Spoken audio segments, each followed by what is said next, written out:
di channel Hamizan Mizan. Pada kesempatan kali ini kita akan mengulas bagaimana aturan baru Dana BOS tahun 2023 Kepala Sekolah wajib tahu karena terkait ada pemotongan. Nah, mau tahu informasinya seperti apa? Ikuti terus video ini sampai selesai. Jangan lupa like, subscribe, dan tulis di kolom komentar jika masih ada pertanyaan, dan share seluas-luasnya agar video ini bermanfaat. Baik, terima kasih teman-teman semuanya yang sudah like, subscribe, dan share video ini. Nah, kita langsung saja kita buka di beberapa website ya. Kita buka Google, kemudian ada aturan baru pemotongan dana BOS tahun 2023. Itu seperti apa? Ya, jangan khawatir dulu. Itu ada beberapa yang dipotong, itu ada beberapa. Nah, ini kita tadi sudah buka. Nah, hampir banyak ya, kita lihat di beberapa website, dan ini adalah hasil dari webinar yang dilakukan oleh Kemendikbud. Nanti kita akan putar videonya. Nah, ini ada informasi yang pertama adalah beberapa perubahan ya di penyaluran dana BOS tahun 2023 ya. Itu diambil tadi di sini sudah dijelaskan sosialisasi rancangan kebijakan bantuan operasional satuan pendidikan untuk tahun 2023 yang diselenggarakan Kamis 22 Desember tahun 2022 yang tadi YouTube-nya saya buka.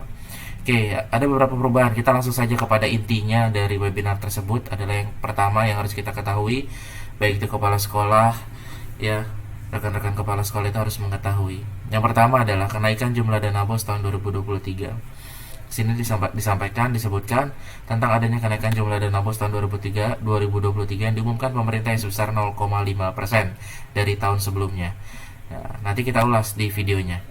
Nah, ini saya bacakan dulu peraturan-peraturannya atau inti-intinya dari webinar tersebut. Jadi, yang perlu teman-teman ketahui, Bapak Ibu Kepala Sekolah, adalah kenaikan jumlah dana BOS untuk tahun 2023. Apabila di tahun sebelumnya dana BOS hanya berjumlah 58,79 triliun, maka dana tersebut naik menjadi 59,08 triliun, naik sekitar 0,5%, dan sasaran dana tersebut sebanyak 217.199 sekolah.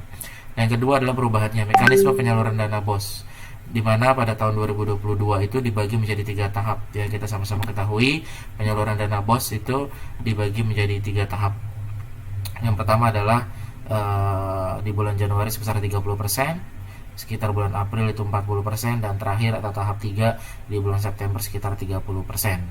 Nah, sedangkan dalam aturan baru 2023 mekanisme penyaluran BOS hanya akan terbagi menjadi 2 tahap, yaitu tahap 1 yang paling cepat disalurkan nanti di akhir Januari ini di tahun 2023 ya, bulan depan, sebesar 50%. Jadi langsung setengahnya atau separuhnya di awal, dan separuhnya lagi nanti di bulan Juli. Di bulan Juli 2023 50%. Itu perubahan yang kedua. Nah, kemudian perubahan yang ketiga adalah pelaporan dana BOS ya. Pembahasan kita yang mengalami perubahan bukan hanya mengenai besaran dana BOS dan mekanisme penyalurannya, tapi juga dari segi pelaporan dana BOS yang juga mengalami perubahan dari tahun 2022 dengan tahun 2023 nanti. Apabila di tahun 2022 pelaporan setiap tahap menjadi syarat penyaluran tahap selanjutnya, yang kita ketahui ingin mendapatkan di tahap kedua, tentu tahap satunya sudah selesai pelaporannya.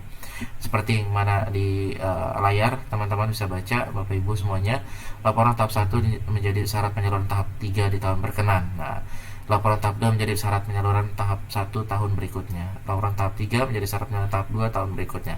Lengkap ya, artinya kalau kita mau mendapatkan di tahap ketiga, tentu tahap satunya harus selesai pelaporan. Nah, sementara pada tahun 2023, nah, pelaporan secara keseluruhan akan menjadi syarat penyaluran tahapan di tahun selanjutnya seperti penjelasan berikut ini. Yang pertama, laporan keseluruhan tahun anggaran 2022 menjadi syarat penyaluran tahap 1 tahun anggaran 2023. Artinya diselesaikan seluruh laporan keseluruhan di tahun anggaran 2022 ini agar menjadi syarat atau agar mendapatkan BOS di tahap 1 tahun anggaran 2023. Kemudian yang poin kedua adalah laporan tahap 1 ya di tahun 2023 itu menjadi syarat. Jadi sebenarnya sama aja ya, artinya harus diselesaikan dulu pelaporan sebelumnya baru akan mendapatkan atau menjadi syarat menerima dana BOS di tahap berikutnya. Nah, minimal telah merasakan paling sedikit 5% dari dana yang diterima pada tahap 1.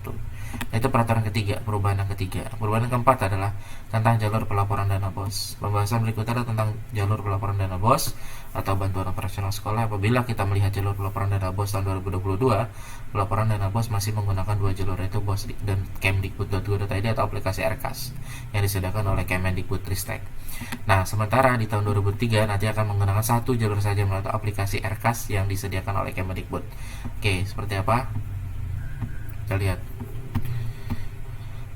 Nah, kemudian yang terakhir adalah tadi terkait aplikasi penyalurannya ya. 5. Batas waktu pelaporan dana BOS. Pembahasan berikutnya tentang batas waktu pelaporan BOS juga memiliki perbedaan antara tahun 2022 dengan 2023, yaitu laporan tahap 1 batas waktunya adalah tanggal 31 Juli 2022 ya. Adapun untuk tahap kedua batas waktunya adalah 31 Oktober 2022. Nah, laporan tahap 3 batas waktunya 31 Januari tahun anggaran berikutnya. Nah, sedangkan itu tahun 2022 ya teman-teman. Sedangkan untuk tahun 2023 pelaporan dana BOS hanya punya dua batas waktu, yaitu laporan tahap 1 pada tanggal 31 Juli 2023 tahap 1 ya. Laporan tahap 2 di tahun 2023 itu tanggal 31 Januari 2024 batas waktunya.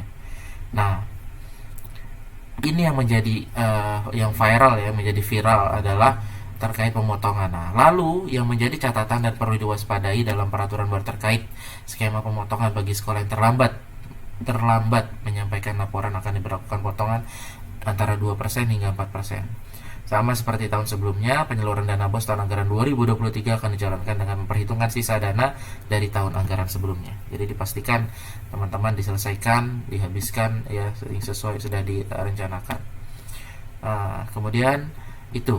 Nah, jadi artinya perlu teman-teman ketahui, nanti kita share video webinarnya, potongannya.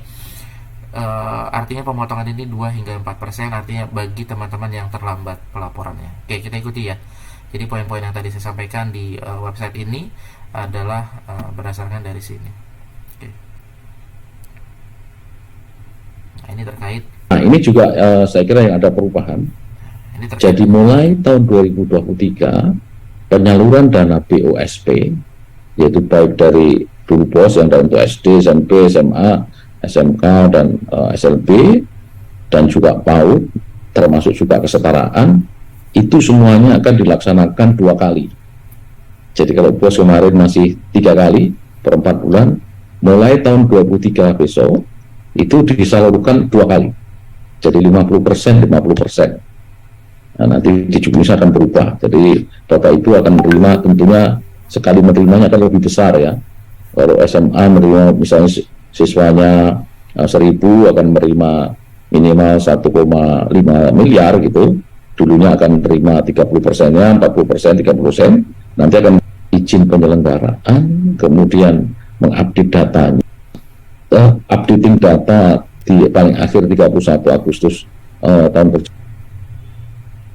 Bukan diberikan untuk adiknya, tetapi untuk operasional pendidikan. Tapi penggunaannya itu wajib.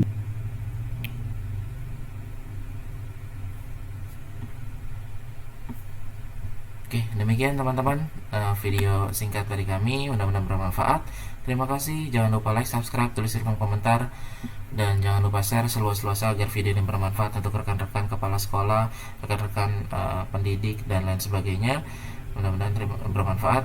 Kurang lebihnya mohon maaf. Assalamualaikum warahmatullahi wabarakatuh.